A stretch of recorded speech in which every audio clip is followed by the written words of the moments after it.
Good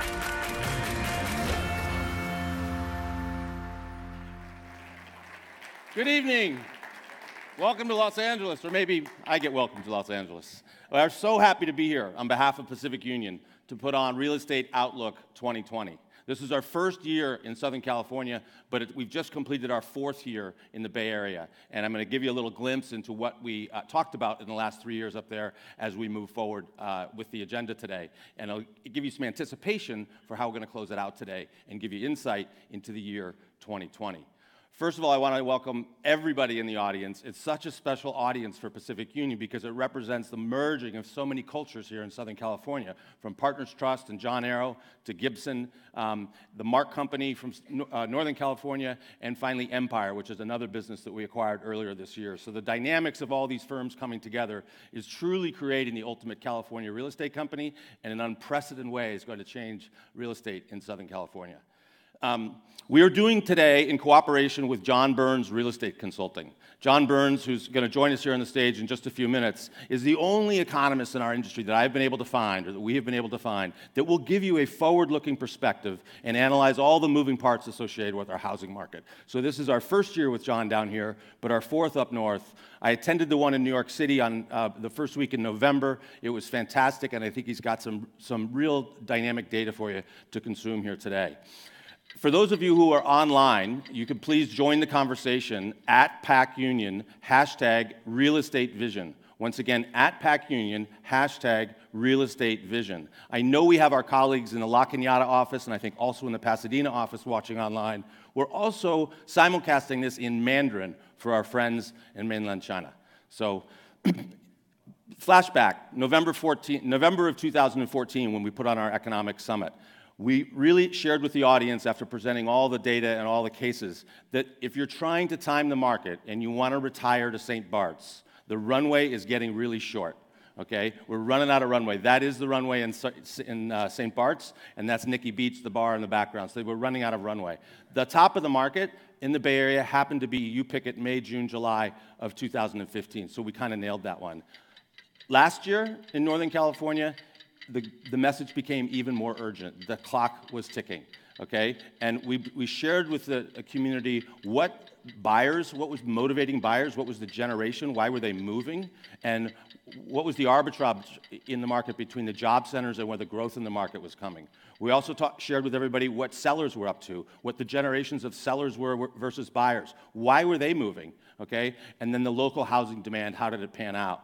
So that's what we're going to get to here today. We're going to begin with John sharing with us an outlook of the real estate markets in the United States. Also, some significant data about the job market, specifically here in Southern California. I think you'll enjoy that. Then Selma is going to walk us through some of the tax issues that we're seeing in Washington, D.C. right now. And then she's going to give you a zip code by zip code here in Southern California, exactly what's going on in the real estate market. From there, we'll have some Q&A. We'll have microphones at both ends of the aisles, so if you have a question, please come down, ask a question of John or Selma or myself, and then we'll give you the insight into what we think is going to happen in the year 2020. So with no further ado, I want to welcome my good friend and economist, John Burns.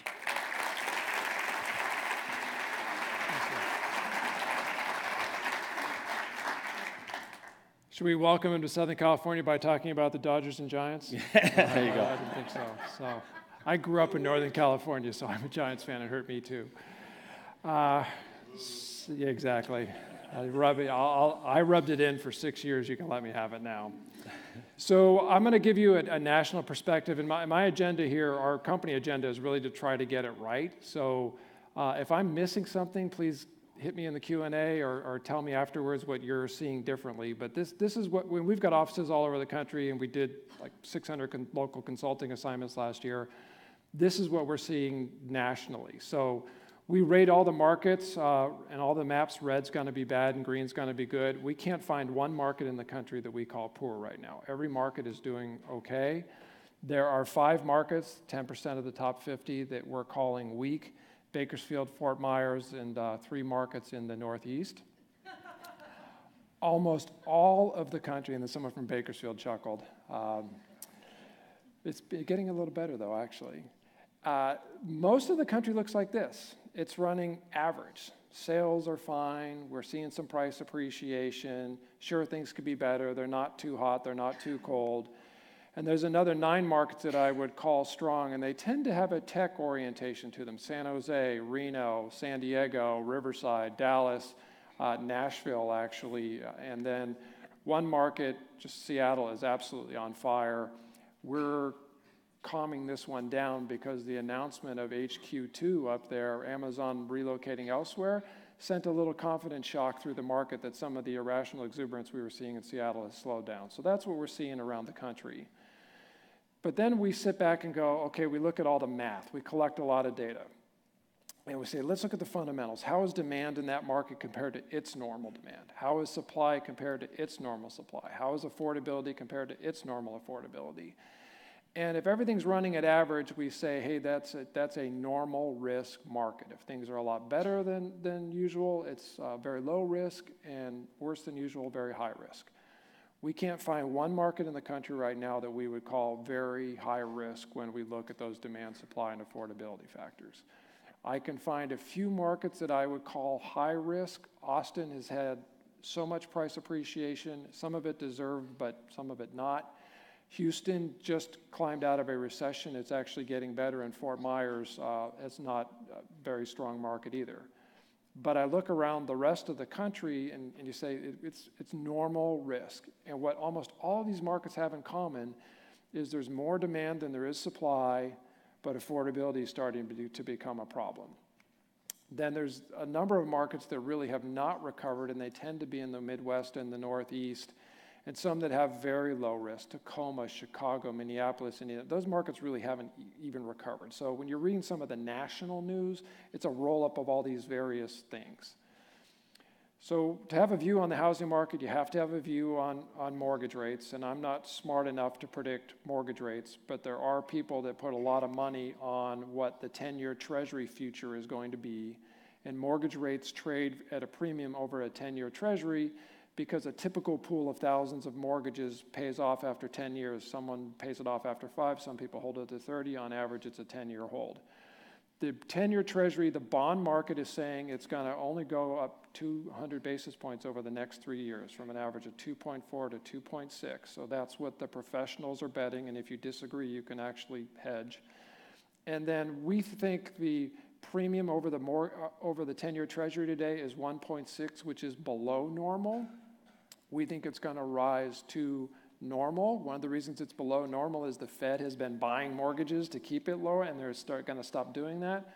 So when you add it all up, the forecast to us looks like 4.0 to 4.8. 4.8 is still a great rate. That's a 15 to 20% hike in payment, though. That's not going to help. So that's what the market is projecting.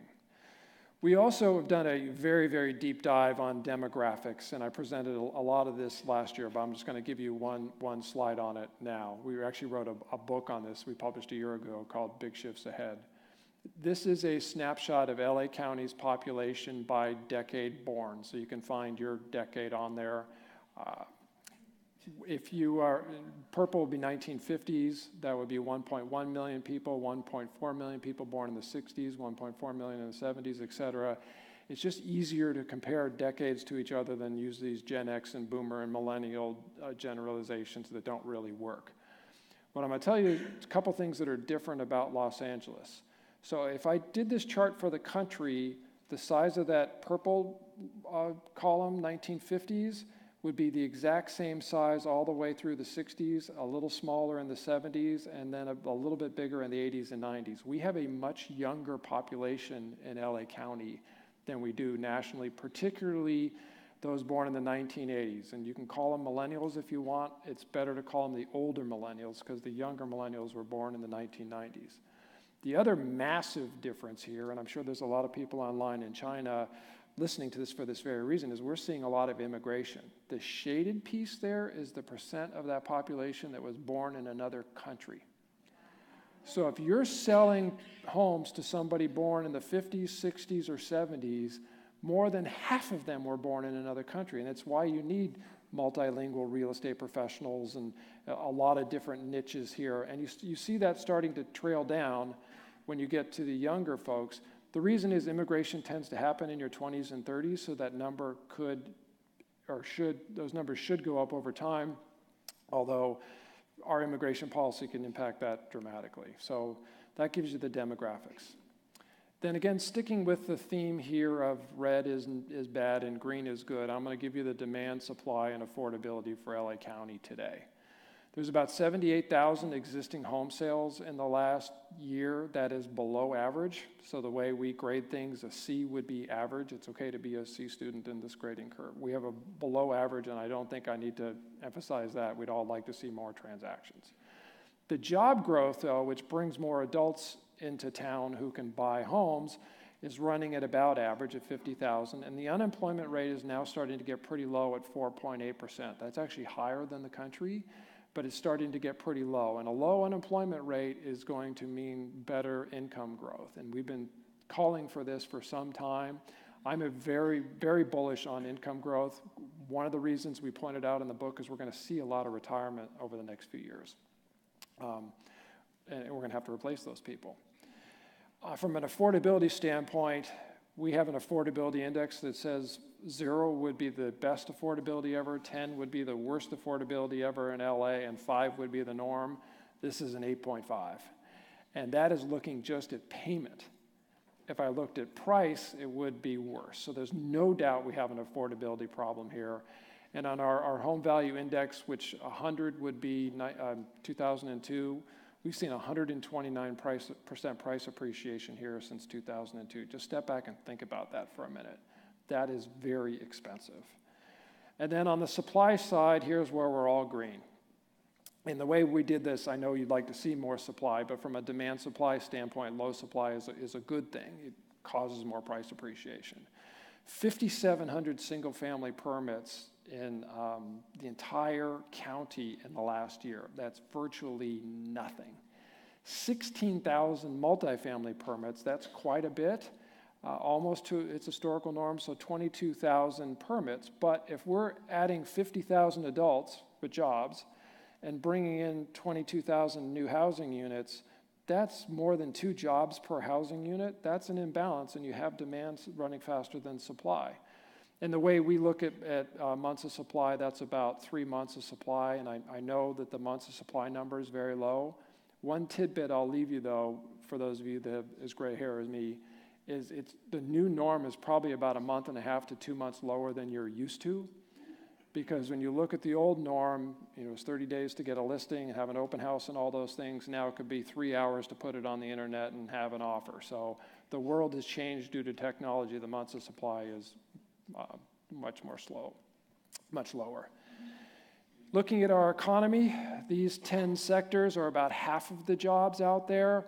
You can see they're all growing. The biggest is food services, though, which only pays $21,000. Those aren't our home buyers. The one that gets a lot of attention, I highlighted in red down there, is the motion picture industry, which is actually shedding jobs. However, that's a very small percentage. That's like 3% of the jobs that are out there. It's not significant. And then the publicly traded companies here have generated a lot of wealth. And I know you tend to focus on the high end here. If somebody's working at Bank of America or Boeing or Amgen or Northrop Grumman or Blizzard down in Orange County or CBRE, all those executives with stock options and stock have seen huge increases in their net worth, which have enabled them to become home buyers. And then just wrapping up the wonky job stuff. This is total jobs by income. And it's highlighted to the left here because this is the total jobs in LA that make less than $120,000. You can see the bulk of the jobs are down in the $20,000 to $60,000, which there's no way those people are buying homes given our affordability. But the job growth right now tends to be skewed to the higher end. You're seeing a lot of job growth in that $140,000 to $200,000 job range, which is a lot of the tech jobs you're seeing here on the west side. John, on that slide, is it the volume of jobs below 120 that make the index so unaffordable in Los Angeles County? Yeah, but the index that we created looked at LA today versus LA's norm, not like not compared to other markets. So the statement that it's still not affordable by LA's own history is true. And then finally, we have this housing cycle risk index, which I'll show you. I wish I had charted this back to 2012. In 2012, it was way up the top in green. We had no risk at all in the housing market. We're starting to get down to what I'll call normal levels of risk. And our forecast looks like this.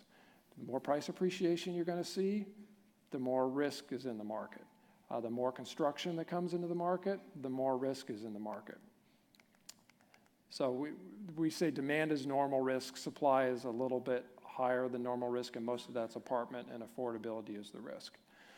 Not really too bad. So with that, I'm going to turn it over to Selma Hepp, your chief economist and your vice president of business intelligence. You're very lucky. I think this is the only real estate agency in all of California that has a chief economist and someone to put a lot of this information together for you to use. So Selma, come on up.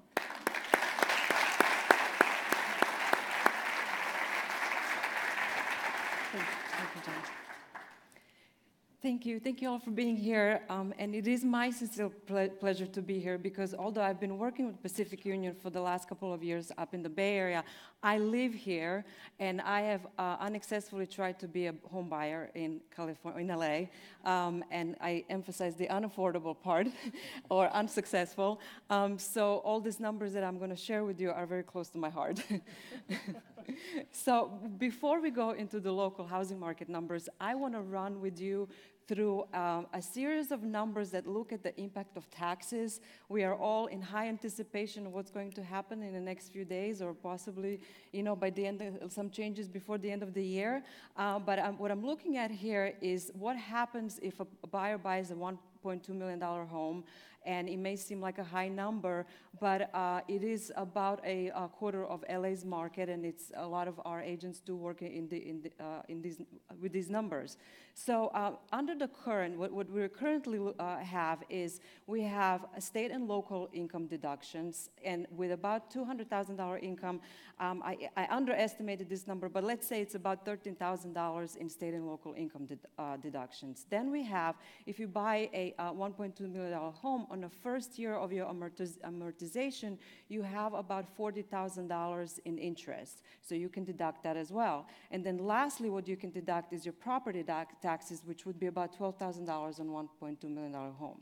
So in total, you're looking at $65,000 in deductions that you can currently use when you're filing your taxes. Now, under the worst case scenario, which fortunately we already passed and now it's sort of more favorable for the housing market, these are the numbers we would be looking at. I'm just going to throw them all out there and then I'm going to explain. So we would get the deduction, the mortgage interest deduction, the orange number going from $40,000 to $20,000. That's if the limit was moved from $1 million mortgage interest to $500,000. This is the part that has been not put in place, or we went away from that proposal, so we're keeping it $1 million. So fortunately, we're keeping that additional $20,000. $12,000 to $10,000 is your property taxes, and that would remain as it is under where we are at currently with the Senate proposal. So you would be losing anything above the $10,000 in property taxes. And then lastly, you're not seeing the $13,000 at all, and that's because you would be completely losing your deduction on state and local income.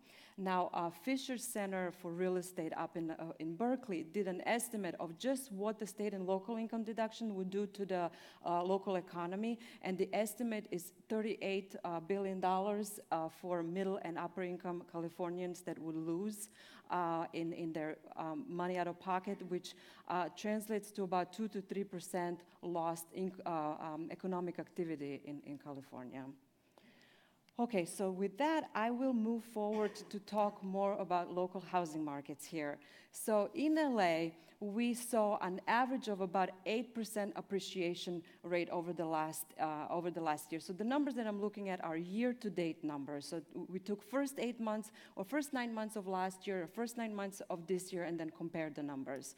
Now, at 8%, if you had potentially heard on the radio. I think yesterday Case-Shiller came out and showed that nationally for the 20 largest metropolitan areas, the appreciation, seasonally adjusted annual growth was 9%, which was again the strongest annual growth seen since 2013. So not just LA, and LA came slightly underneath with 8% versus this 9% nationally, but across most large metropolitan areas in LA, we're seeing really, really strong home price appreciation. Okay, in the next series of slides, I'm going to show you, this is a map of LA County, and the coloration is of zip codes. So you have zip codes on the left-hand side, and then on the right-hand side is the city level data. So there are areas that we saw some prices lost steam. So what I'm looking at here is median home prices, so or changes in median home prices. So if you did have more lower priced homes selling in in this year versus last year, you would see that median coming down, not necessarily that you saw the depreciation. Okay, so don't take this as a definite depreciation message. But Westlake Village, for example, as El Segundo were the two areas where we saw the most price losing steam, I call it that way. And what's interesting about these two areas that for the same period the year prior, they were actually showing double-digit appreciation or double-digit growth in this median home price. So where you're seeing a lot of this prices losing steam are the areas that previously had a very strong price growth. The few cities on the bottom here, they're just a negative 1 or 2%. You could call that even, so no really price changes in those areas.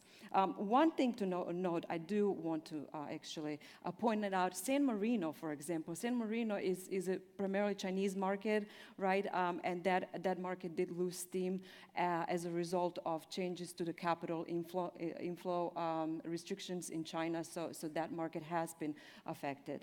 Now, we're looking at a set of markets where the price growth was from 0 to 10%, so this average 8% price growth. This is the majority of LA markets.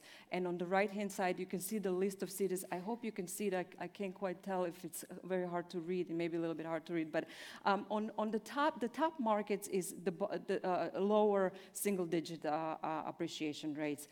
And those are generally the markets in the South Valley or in the Valley. This is Van Nuys, Calabasas, Woodland Hills, Sherman Oaks, and then where you move down the range to up to the 10%, those are the areas that are closer to the central LA and more adjacent to the higher priced or more, let's say, more desirable, where more demand is in LA, such as Culver City, LA, Studio City, Highland Park, so areas adjacent to central LA. Now, where we saw double-digit percent median price growth, that means anything from 10 to 20% are these areas in yellow. And what's interesting about them is several things. First, you see again areas that are adjacent to those areas that previously saw high appreciation, such as Inglewood, Compton. We did have Rams come here, so I think that's helping that market possibly down there. But then again, the immediately adjacent area to highly desired areas. So Valley Glen, Toluca Lake, Altadena, North Hollywood. North Hollywood had a interesting, strong appreciation this year.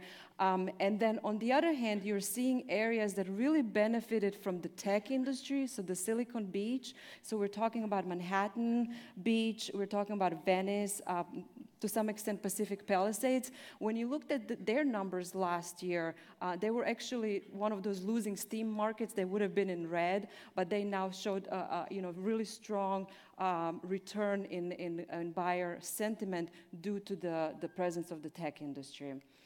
And then lastly, where demand surged, is just the areas that we had really, really strong appreciation, over 20%, and those were our standard high demand luxury markets of Beverly Hills, Playa Vista again, was helped by the tech industry, and then you have South Pasadena also has been doing really well this year. And then there are a couple of markets in South LA, and those are again adjacent to those Baldwin Hills, Ladera Heights that previously were growing really strong. Now had a little bit lower rate of appreciation, but then it was sort of a domino. You see that domino effect of neighborhoods. Each adjacent neighborhood then starts getting that very high appreciation.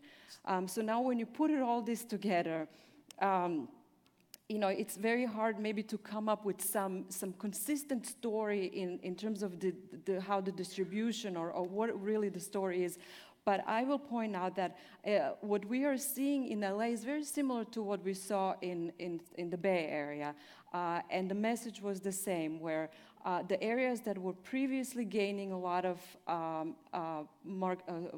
median price growth have slowed down, and then the areas just adjacent to them now did see a lot of appreciation. Again, job growth, access to transit, and then affordability, areas with a lot of affordability.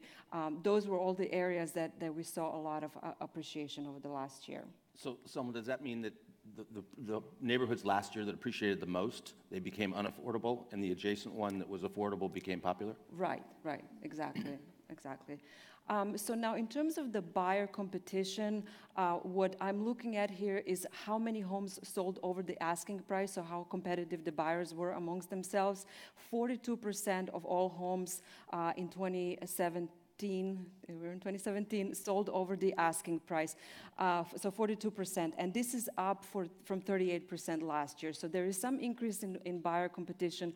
To give you some reference, San Francisco, the Bay Area, had about 68% of homes selling over the asking price, and they also saw higher rates this year than they saw last year.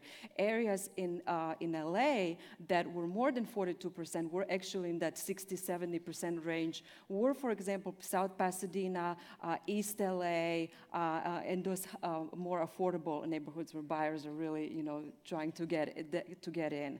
And then in terms of how much buyers were willing to pay over the asking price for homes that sold over the asking price, it was on average about 4% premium, and this was down from 6%. Not everywhere, though. For example, Malibu was one of the areas where buyers were much more eager to pay over the asking price. Eagle Rock, actually, let me just get to that slide in a second, but overall, affordable neighborhoods are still seeing more bidding wars, and then premiums that are higher in these in interesting set of neighborhoods, but one of them is Eagle Rock, it's South LA, but then also Malibu, Topanga, South Pasadena. So overall, what I would emphasize is that job growth and wealth creation is what has been driving LA markets, and very similar to what we saw in the Bay Area as well. So with that, I'm going to turn over back to Mark, and we can talk a little bit about condominiums. Thank you, Selma.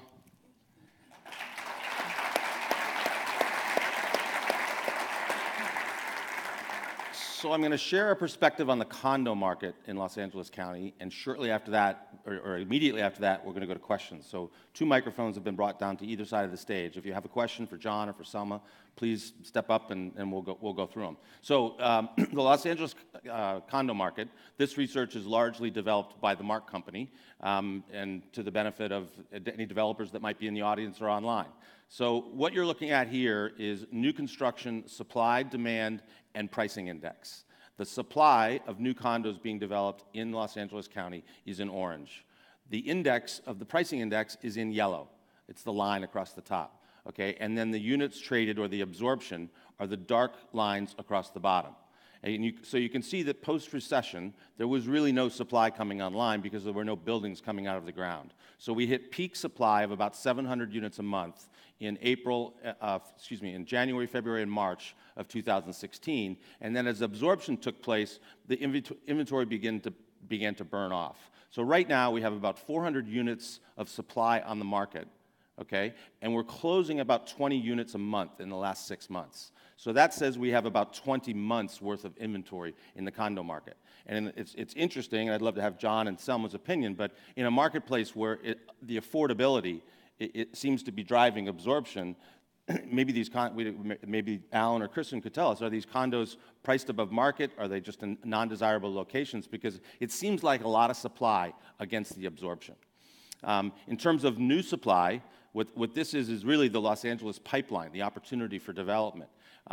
Condos under construction currently is about 1,000 units. Apartments under construction, trying to meet the job demand, is about 11,000 units. Condos that have been approved are about 1,100, or about 1,700, 1,800 units, and apartments have been approved about 3,700 units. And then more inventory is under review, entitlements and things like that, by local municipalities, almost 15,000 apartment units and almost 5,000 condominium units. So there seems to be a lot more supply coming in a marketplace that's supply constrained and in an absorption that's really not taking them off the market just yet. So it's a dynamic that I'm sure frustrates some of the developers and some of the people selling condos. I see some smiles. So that's the snapshot of the condominium market down here, and if you have specific questions on any of that, we can always engage Alan and Kristen during the Q&A. So at this point, I'd like to open it up to questions to anybody that might have a question for John or Selma or myself. Maybe join me here on the stage. Yes, Steve.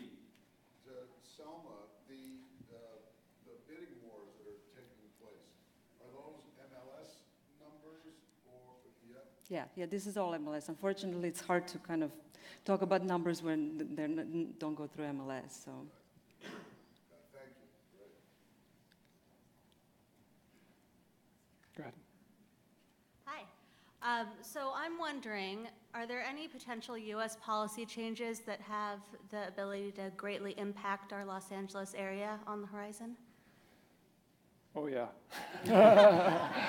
I showed you the percentage of foreign born. If we shut the borders, that would be massive. I'll share with you some controversial data on that, though.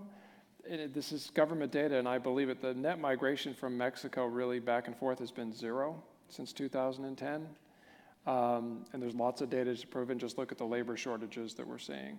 The immigration has shifted, and we've lost a lot of our construction labor, but what is brought in instead is a lot of affluent people who've made a lot of money in China and other places who are coming here as home buyers. So the big shift there is we lost our labor, but we're getting buyers.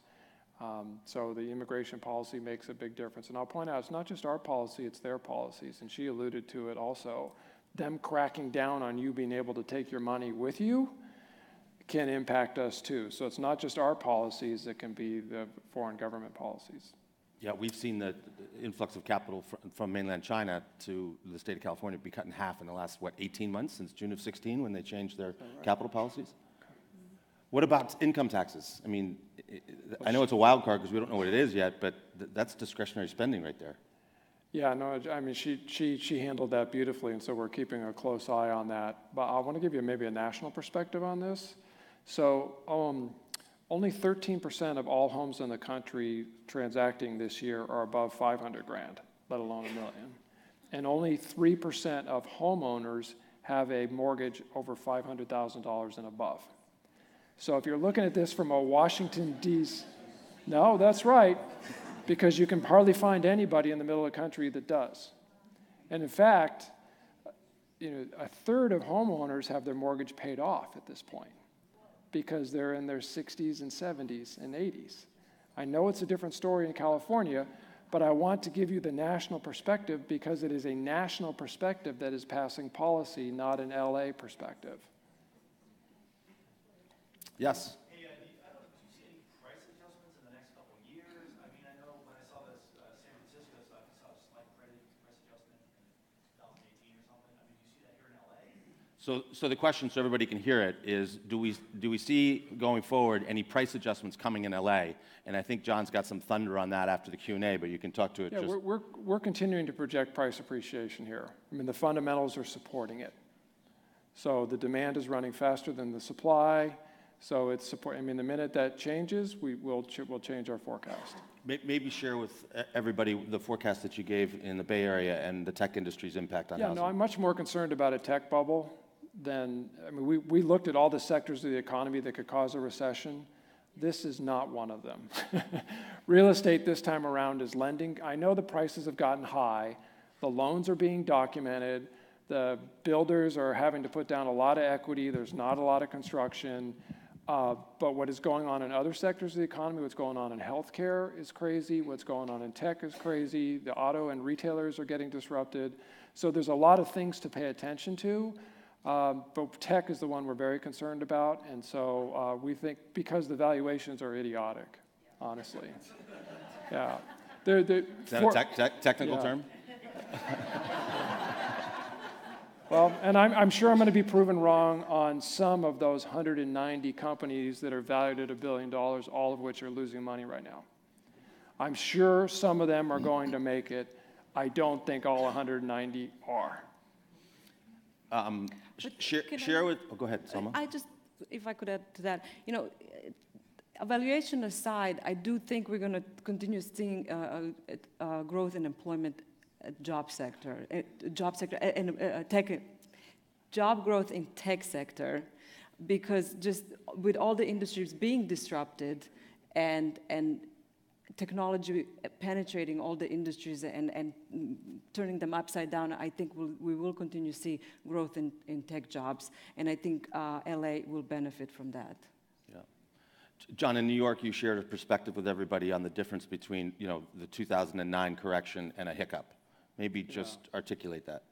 Well, since 1971, there's been 7 corrections. 4 of them were really brutal downturns, and 3 of them are what I was calling were hiccups.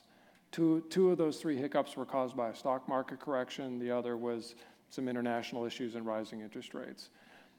Until we can find something that's going to cause a heavy downturn, it looks to me like the next recession for our business, which is not being overbuilt, would be more of a hiccup. And one thing I think I can guarantee, if the economy starts to soften and go into recession, the Fed is not going to be raising rates. So I think we're a little bit insulated there. But you never know what can happen. Another question? Yeah, just to, what would you say are some of the biggest challenges then for the LA housing market? Anything specifically that maybe you can see on the horizon? Do you want to handle it? I think affordability, that being even the highest risk on your spectrum.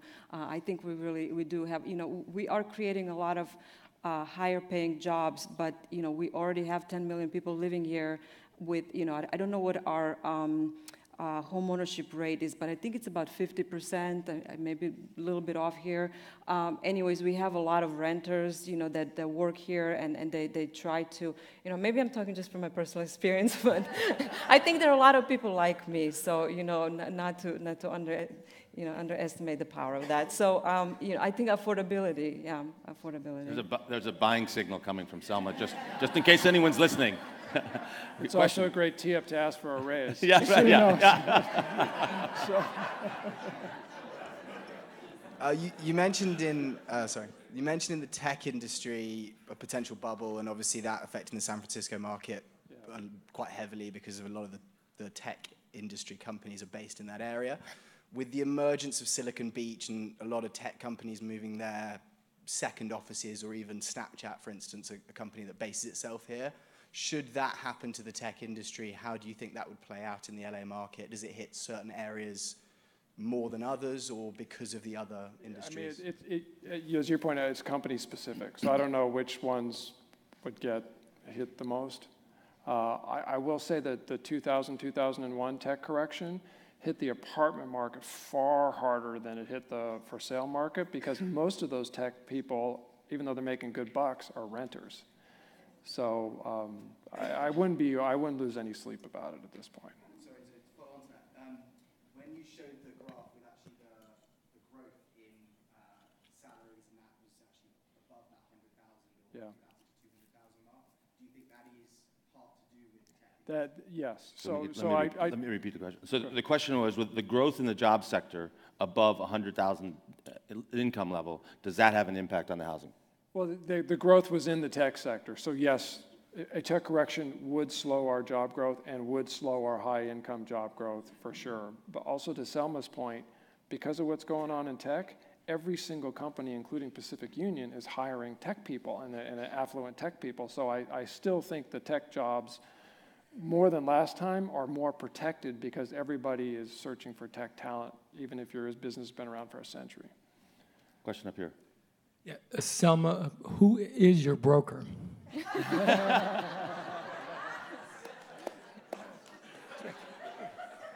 So, I come from the blue box on that graph. I'm a child of the 50s, and I'm concerned about my kids and their ability to stay in Los Angeles.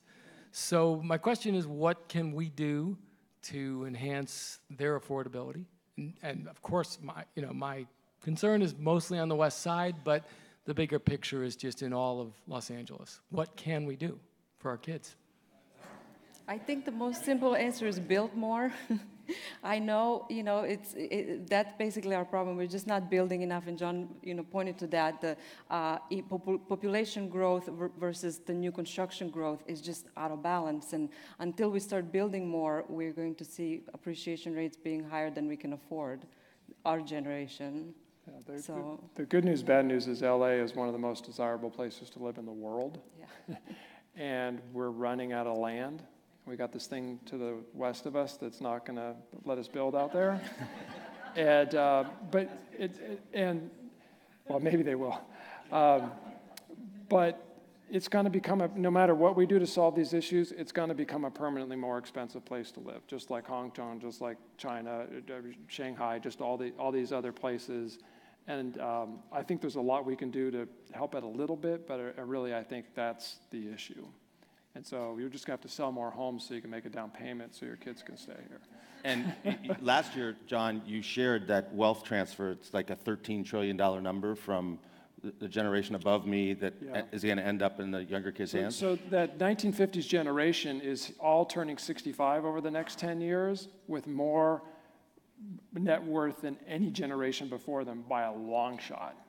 So if you're one of the members of the Lucky Sperm Club and your dad and mom are in there, then you're going to do better than others. Yeah, that's a really creative answer. Okay, we have another question. Yeah, hi. We've touched about, on the Silicon Beach and the tech jobs. And what I'm seeing, from Playa Vista going from short sales, in 2007 to this explosive growth. But Hawthorne is going crazy because Elon Musk is doing the Loop project down there. And I have clients who sold at 4 times what they purchased at 2 years ago. So, I see the 105 going out to Norwalk because we have the freeway there and the rail line. And I see, with Toyota leaving, the opportunity for the tech companies to be moving further south for more affordable office space. What data are you seeing to support that? We're trying to track that data. I don't have a lot to support it, but that's a great question. So I will give me your card when we're done, and I'll go see what I can find, and I'll get back to you. Selma? Yeah, I actually do have a statistic on Silicon Beach where, I was talking about how many homes sold over the asking price, and above 3 million in Silicon Beach, 67% of homes above 3 million sold over the asking price, which is, if you look across other neighborhoods, it's much higher than other neighborhoods. And then another thing I was going to say about the tech, tech it's sort of a new, if I could call it a new phenomenon of Silicon Beach relative to the Bay Area, it's a relatively new phenomenon, and it's so much questioning around what is it going to do to LA, and if it's going to have the same impact that they had in Silicon Valley, and it's just not enough data. Well, at least I haven't delved at depth of that, but it's not a lot of data yet about what the impact of these tech companies locally really is.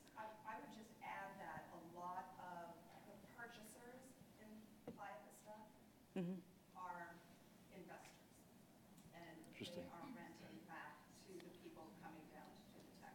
Interesting. Because those guys are not, they don't know what's going to last. Right. They haven't cashed out yet.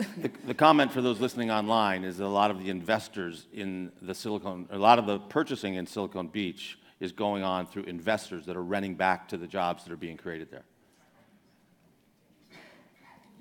And that ties directly into my question, which is how does the affordability factor of the housing, is that being affected by investors putting capital into the market and driving prices up versus the organic natural price growth based on people trying to purchase a home? So we actually collect data on that, and the data surprises me. So I wondered if there's something wrong with the data. But we're seeing a pretty consistent level of investor activity over the last decade as a percentage of total transactions. Now, I'm sure it has shifted. And the way we do that is we compare the property address to the address where the property tax bill goes, and the percentages stayed relatively consistent. So I think the answer is more, but I can't prove it out in the data. Question here? I have more clients asking me about accessory dwelling units in Los Angeles, and I'm wondering, Selma, what impact do you think that's going to have on prices and affordability and just housing availability? Yeah, so there was a paper from the Lusk Center.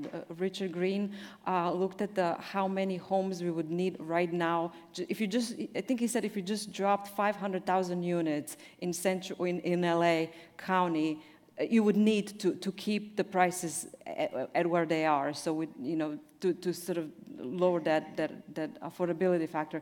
I mean, to help with the affordability. But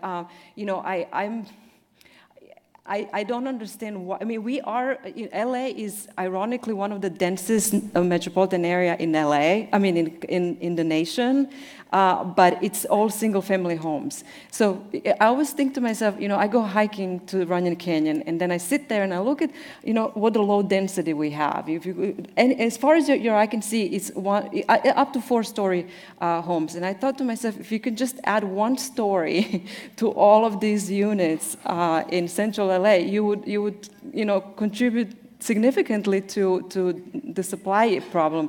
So I think accessory units are a must at this point. I mean, that's our only temporary solution, or short-term solution. So one of my clients who just came here from Japan builds 40,000 homes a year in Japan, and the typical model is they buy a lot and put 4 homes on it. So just to think about it as a way to all of a sudden, for exactly what you said, it was an old home, and now we can put 4 smaller ones or higher density. The other thing, and this is going to sound a little crazy, this is why I'm going to preface it this way.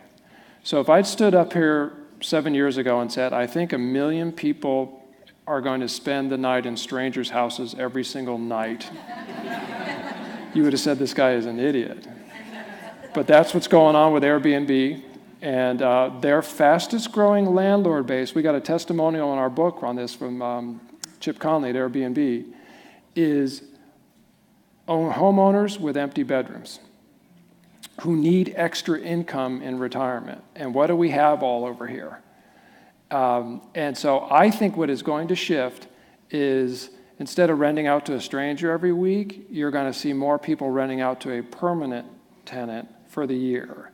And as I've been presenting this over the last year or so, a number of people come up to me afterwards and say, that's exactly what I'm doing. And we're using the extra $800 a month to take a vacation or to buy Christmas presents for the grandkids or to stay in our house. I think that's a societal shift that's going to be very interesting to play out. And the cities do not have to approve that. The ADUs, they have to approve. So that's going to be very interesting to see. Do we have one last question? Yes. Back center. Is there any data or research or have you guys looked into how maybe cryptocurrencies are going to affect the California market, if not just LA? Is that the Bitcoin thing you mean? The Bitcoin thing, yeah. That thing? Over my pay grade. Yeah. And we have people online in China who aren't allowed to use this now. They just passed that law. So it is a great way for people to buy homes completely undetected, so it's drug money is kind of the nice way of saying it. Or somebody who got very lucky, and I think it's a very, very, very small percentage of transactions. That's the only color I've got on it. But there are people like in New York now, if you're from Russia and you want to buy a penthouse in Manhattan, you can't because you have to disclose who it is and they report back to Russia who it is. Now with Bitcoin, you can. That's what it's designed for, if you ask me. Okay, we have one last question in the back somewhere. So if you said that one of the highest risks in Los Angeles is the housing affordability, and based on your slide, the tax reform bill is going to make it even more unaffordable for people who need mortgages here, do you see a softening in the market coming up if that gets passed? No, well, no. And that's because people usually don't, mortgage interest deduction is not the primary reason people buy homes. They buy a home because they want to buy a home, and they buy a home whether it's, they get married, they have children, it's some sort of event in their life that leads them to that. It's not like, oh, I need a deduction, so I'm going to buy a home, majority of them. So that's on one hand. The other hand is, we were talking about how many millennials are coming into that age of home buying and how undersupplied the market is. So with those two factors playing against each other, I just don't see that. Impacting. I'll say it another way. I didn't agree with the statement that affordability is a risk. I think affordability never causes a downturn. It's just when a recession happens and you have an affordability problem, the downturns are really bad. So I think that's the way to look at it. And I think what this could do is it'll take a lot of first-time buyers who are trying to buy the $1.2 million home, maybe not out of the market, but force them into a more affordable home. So there should be some less price appreciation or some softening of demand there, I think. But if we're still adding 50,000 jobs and only building 20,000 housing units and have 2 to 3 months of supply on the market, I completely agree. I think prices continue to appreciate. That is a perfect transition to our outlook for 2020. Okay. You ready? Yeah.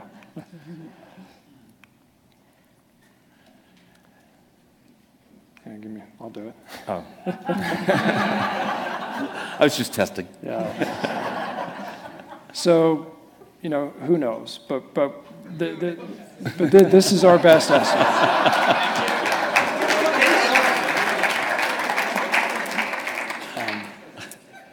It looks like we're heading for a 6% year.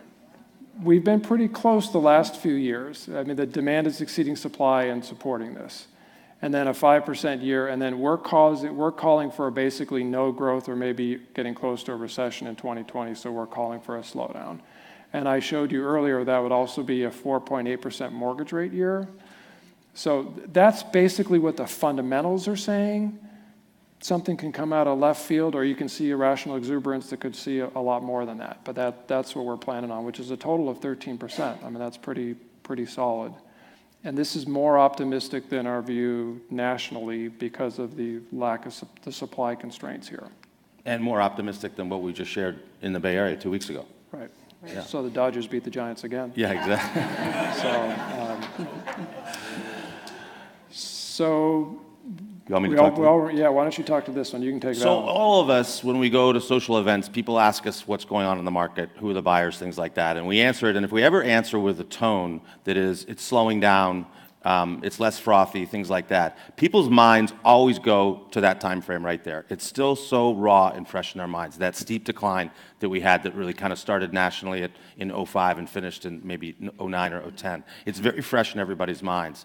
So that's a declining market. This is an accelerating market that we experienced from 2011 all the way till 2016, maybe even 17 here.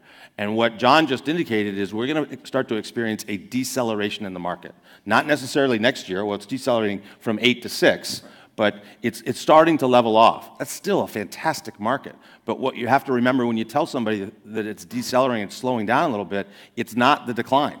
And that's the dynamic. Selma and John, I'd love to have you weigh in here, but that's the dynamic that we face every day in a living room or in a social environment. Yeah, you had to boil everything down to a soundbite, it seems. Yeah, but yeah. Continued appreciation. Yes. Right. Selma, any thoughts? No, I agree. Well, on behalf of Selma and John, we want to thank you all for being here tonight. Thank you.